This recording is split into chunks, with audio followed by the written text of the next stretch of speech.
नमस्कार, आप देख रहे हैं PBT express news live channel और मैं हूं आपके साथ सपना।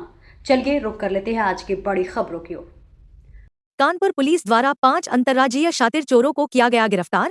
जनपद कानपुर के थाना अकबरपुर पुलिस द्वारा चोरी की घटनाओं को अंजाम देने वाले 5 अंतर्राज्यीय शातिर चोरों को आभूषण, नकदी व घटना में प्रयुक्त सामग्री के साथ किया गया गिरफ्तार। गिरफ्तारी के संबंध में अपर पुलिस अधीक्षक कानपुर देहात राजेश पांडेय द्वारा दी गई जानकारी।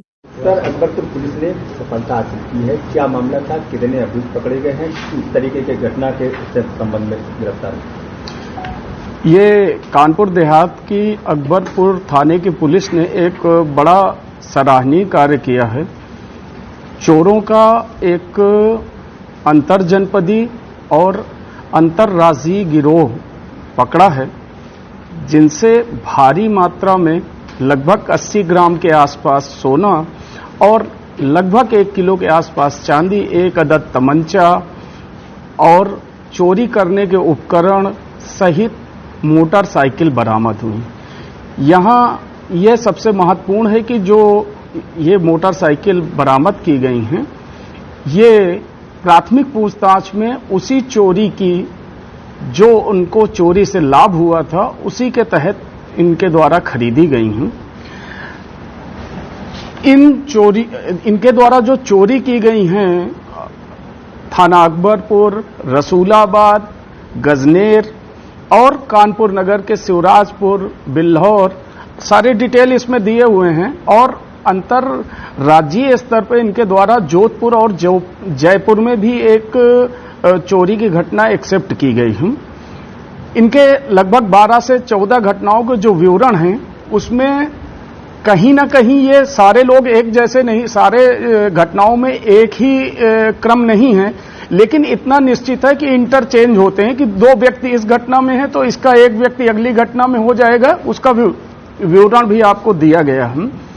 अब जब इनसे पूछताछ की गई कि आपके द्वारा कैसे ये अपराध किया गया, क्यों किया गया, सारे विवरण में एक तथ्य सामने ये आया कि इनका मास्टरमाइंड जो है वो सुदेश सचान है, जो गजनेर का रहने वाला है।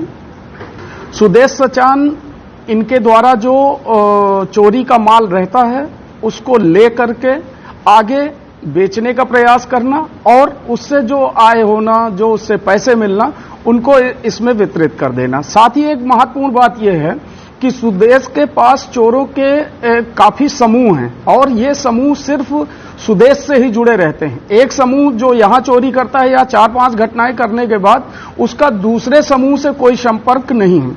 एक तरीके से हम ये बात कह सकते हैं कि सुदेश के पास चोरों का एक बड़ा जमावड़ा है।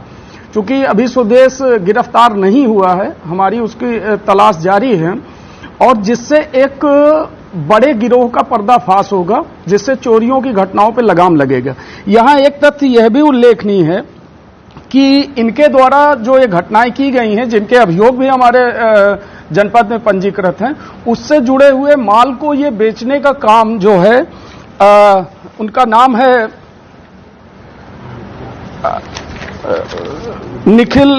निखिल गौतम और फौजी, इनके द्वारा इस माल को लेकर के बेचने का काम किया जा रहा है, जिनसे हम बरामदगी का प्रयास कर रहे हैं। जो इनके द्वारा बात कही गई है कि आगे उनके द्वारा कहां बेचा गया, उनके पास कितना होल्ड है माल, ये चीजें इस पे आई हैं। साथ ही सबसे महत्वपूर्ण बात है कि ये टोटल मुखबिरी पे आधारित चीजें थी।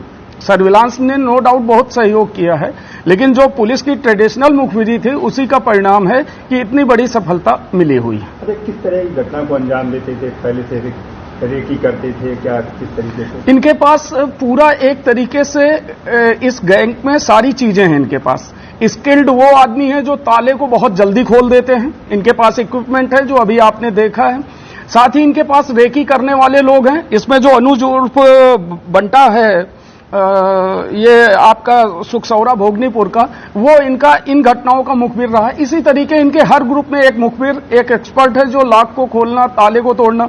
साथ ही रेकी के दौरान ये चीज ध्यान रखते हैं कि जैसे त्योहारों का सीजन है या शादियों का सीजन है या महाकुंभ का सीजन है, तो इस दौरान क्या होता है कि लोग अपने घरों से शिफ्ट होते हैं त्योहार मतलब महाकुंभ में स्नान के लिए। जैसे अपनी एक घटना जो अकबरपुर की थी, वो इस चीज को इन्होंने टारगेट किया, तो मकान खाली होने को के समय को ये बहुत अच्छी तरीके से जानते हैं कि अधिकांश समय कब मकान खाली रहेंगे। पुलिस टीम ने जो सफलता हासिल की, क्या इनको पुरस्कृत किया जाए? निश्चित रूप से चूंकि इतनी बड़ी सफलता है तो 21,000 रुपए के पुरस्कार से इंस्पेक्टर सतीश सिंह, जो इंस्पेक्टर अकबरपुर है, उनके नेतृत्व में जो पूरी टीम ने, मैं पूरी टीम का नाम नहीं ले सकता हूं, पूरी टीम ने इसमें बहुत प्रयास किया है, उनको पुरस्कृत किया जाएगा। गैंग पंजीकरण के साथ साथ गैंगस्टर की कार्रवाई की जाएगी और 107 बीएनएसएस की भी कार्रवाई की जाएगी। इस धारा को थोड़ा सा मैं स्पष्ट कर दूं कि इस धारा में दौरान विवेचना आईओ को या पुलिस को यह पावर है कि वो मजिस्ट्रेट को इस बात को बोल सकती है कि सर, इनके द्वारा ये संपत्ति जो है, इनकी संपत्ति ये इनके द्वारा अवैध कार्य यानी चोरी से आई हुई है। यदि मजिस्ट्रेट साहब को ये बात समझ में आती है कि ये वैध संपत्ति नहीं है और उसका सही जवाब अभियुक्त नहीं दे पाता है, तो वो उसी दौरान उसको कुर्क करते हुए उन पीड़ित परिवारों को जिनकी संपत्ति लूटी गई है, चोरी की गई है, उनको पुनः वापस करने का आदेश कर सकते हैं। फिलहाल इस खबर में इतना ही। दीजिए इजाजत। नमस्कार।